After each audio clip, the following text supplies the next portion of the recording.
ഇല്ല. അതിന്റെ കാരണം എന്ന് പറയുന്നത് ഉറങ്ങാൻ കൂടുതൽ ടൈം നമുക്ക് കിട്ടിയാൽ നമ്മൾ കൂടുതൽ ഉറങ്ങാനാണ് ഏറ്റവും കൂടുതൽ ആളുകൾ ഇഷ്ടപ്പെടുന്നത്, അല്ലേ? കാരണം 24 മണിക്കൂർ തികയാത്തൊരു ലോകത്തിലാണ് നിങ്ങളും ഞാനും ഒക്കെ ഇവിടെ ജീവിക്കുന്നത്. ആണോ അല്ലയോ? ആണ്. ഒരാൾ ഡോക്ടറാണ്, ഒരാൾ എഞ്ചിനീയറാണ്, ഒരാൾ അഡ്വക്കേറ്റ് ആണ്, ഒരാൾ ബിസിനസ്സുകാരനാണ്, ഒരാൾ ഓട്ടോ ഡ്രൈവറാണ്, അല്ലേ? ഇങ്ങനെയല്ലേ നമ്മൾ പോകുന്നത്. പക്ഷെ നമ്മൾ ചിന്തിക്കാനുള്ളത് എന്താണ്? ഇത് എല്ലാവർക്കും അവസാനം ആറടി മണ്ണിന് നീറിയൊടുങ്ങുന്ന ഒരു ജീവിതമാണ് നമുക്ക് ബാക്കിയുണ്ടാവുക. നമ്മൾ കിടക്കുന്ന സമയത്ത് ഞാൻ ഡോക്ടറല്ല, നിങ്ങൾ എഞ്ചിനീയർ അല്ല, നിങ്ങൾ അഡ്വക്കേറ്റ് അല്ല, എല്ലാവർക്കും എന്താണ്? സമമല്ലേ? സമമാണ്. എല്ലാവരും സമന്മാരാണ്.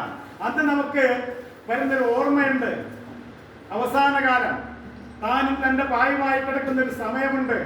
അന്ന് നമുക്ക് കുറെ ഓർമ്മകളുണ്ടാകും. എന്തോർമ്മ?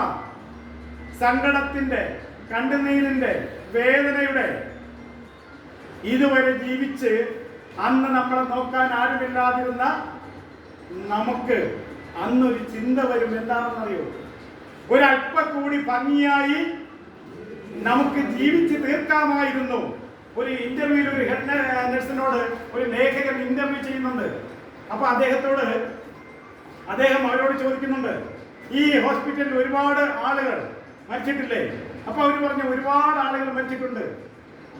അപ്പൊ അദ്ദേഹം ചോദിക്കുന്നു, ഇവരുടെയൊക്കെ അവസാനത്തെ ആഗ്രഹം എന്തായിരുന്നു എന്ന് ചോദിക്കുമ്പോ അവര് പറയുന്നുണ്ട്, അവരവസാനം കണ്ണുനീരോടുകൂടി ഈ ഭൂമിയിൽ നിന്ന് യാത്രയാകാൻ സമയത്ത് അവർ അദ്ദേഹത്തോട് പറഞ്ഞത്, ഒരല്പ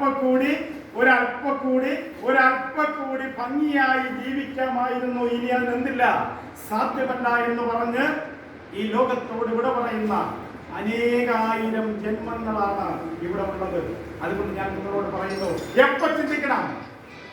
നമ്മുടെ ആരോഗ്യത്തെ കുറിച്ചും സമ്പത്തിനെ കുറിച്ചിട്ടും സന്തോഷത്തെ കുറിച്ചിട്ടും എപ്പോ ചിന്തിക്കണം? നമ്മള് ആരോഗ്യമുള്ള സമയത്ത് ചിന്തിക്കണം. ആണോ വേണ്ടയോ? ആണ്. മലയാളിക്ക് എന്തുണ്ടെന്നറിയോ? മലയാളിക്ക് അറിവ് മാത്രമേ ഉള്ളൂ. മലയാളിക്ക് വേണ്ടതെന്നറിയാമോ? മലയാളിക്ക് വേണ്ടത് തിരിച്ചറിവാണ്. ഈ തിരിച്ചറിവാണ് ഇന്ന് നമുക്കില്ലാതെ പോയത്.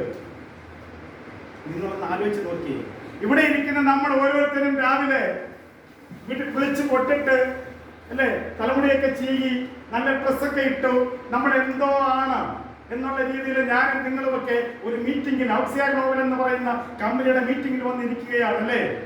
ഒരു 10, 15, 20, 25, 50 വർഷം കഴിയുമ്പോ നമ്മളൊക്കെ എന്തായി മാറി? നമ്മൾ വെറും തലയോടായി മാറിയോ ഇല്ലയോ?